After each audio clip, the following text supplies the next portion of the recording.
Brazilian Sprint Grand Prix was a hit because the 24-lap sprint race was run on a 48 degrees track temperature that kept on increasing, and it was still the battle between Lando Norris and Max Verstappen, as we all know, and it's going to be a battle to the end of the season. And Lando Norris has said that he doesn't want to be hearing that, as you telling him that what is happening between him and Max Verstappen. He just wants to qualify and run his race. I think it's nice for him to stay focused without having a drift of, oh, Max Verstappen is behind me, Max Verstappen is this, Max Verstappen is that. You know, he does not have that luxury of time starting about Max Verstappen. He just wants to run his own race. So Max Verstappen wants to do what he has to do to make sure he keeps chipping out points, because he knows he cannot win any Grand Prix before the end of it. Max Verstappen should know that. And there are just 3 more races back to back after this Brazilian Grand Prix, and those 3 races will really determine. And those sprints naturally, there's a sprint race that would determine how the race will be run tomorrow. There's a 71 or 72 lap race, but certainly I think this sprint race will give McLaren an idea, a heads go on what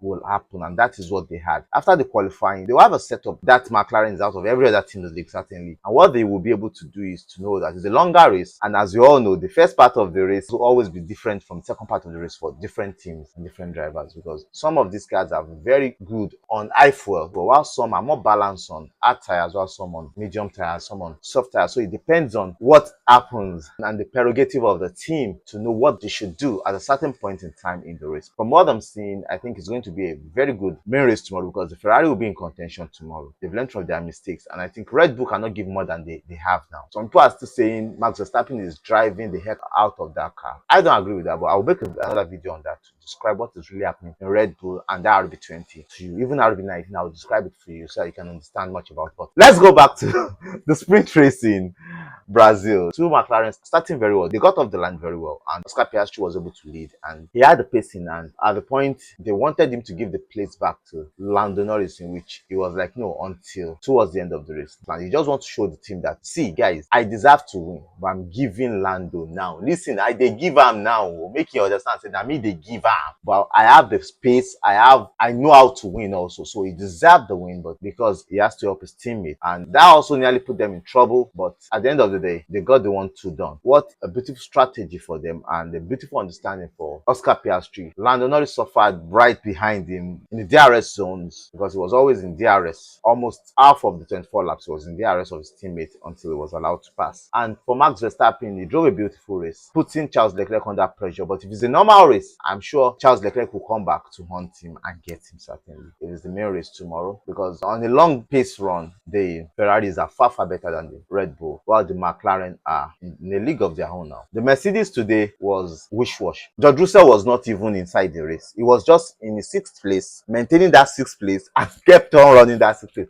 He knows he has no chance to race against those ahead of him. He was not even getting closer to Carlos Sainz, because Carlos Sainz was just like, well, make I just maintain this 5th position gently and just come in. I know we cannot do more than this. So far, Perez will only end up with possibly 1 point or no point. They are still ahead. So that is their psychology. They just want to keep chipping in the points, and keep getting closer to McLaren, but getting closer to McLaren while chipping away totally from Red Bull. And Sergio Perez drove a beautiful race today. He was able to overtake Liam Lawson after a lot of move plays between the two of them. Lewis Hamilton drove a better race, but he was just really able to come in the position he ended. And I think Mercedes will be scratching their head and looking at it like, no, they are nowhere to be found. They are not anywhere around those ahead of them. The pace of the Haas is just like that of the Mercedes presently. The Haas pace is as close as that of Mercedes. And Alpine, though they are not there, but Pierre Gasly is really proving that he deserves to own that seat and have that seat for next year. And Max Verstappen coming from 4th to 3rd happened on lap 18, in which was able to capitalize on the mistakes in which Charles Leclerc was doing, because all of them were running in the DRS of each other, and there are bound to be mistakes when you're running in other people's DRS, because also Ferrari were doing a lot of lift and coast so that they don't suffer fuel and also tire and temperature problems. Naturally, the race tomorrow will be run under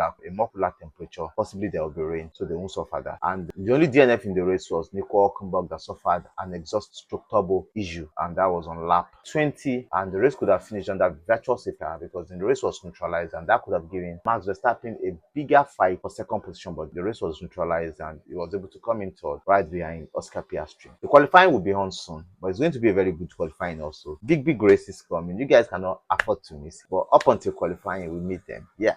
So guys, the main qualifying has been cancelled because of the intense rain that was pouring down, raining cats and dogs in Interlagos, Brazil. And it was funny, Lewis Hamilton's conversation with the chairman of F1.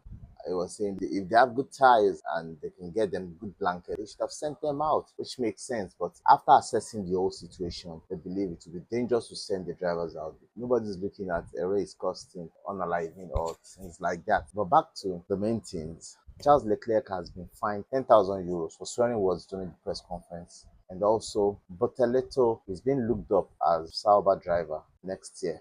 Grid setup. And also, after the race, Max Verstappen was under investigation for VSC infringement, and it was looked at during the VSC on lap 24. Max Verstappen got too close to Oscar Piastri, was so close to him towards the hairpin. It was not because he was too close, but it was because the speed at which it was at that point in time. So he was given a 5-second penalty, which takes him behind Charles Leclerc. So Charles Leclerc retains his third position, and Max Verstappen goes back to fourth. That's one more point taken away by Lando Norris in sprint.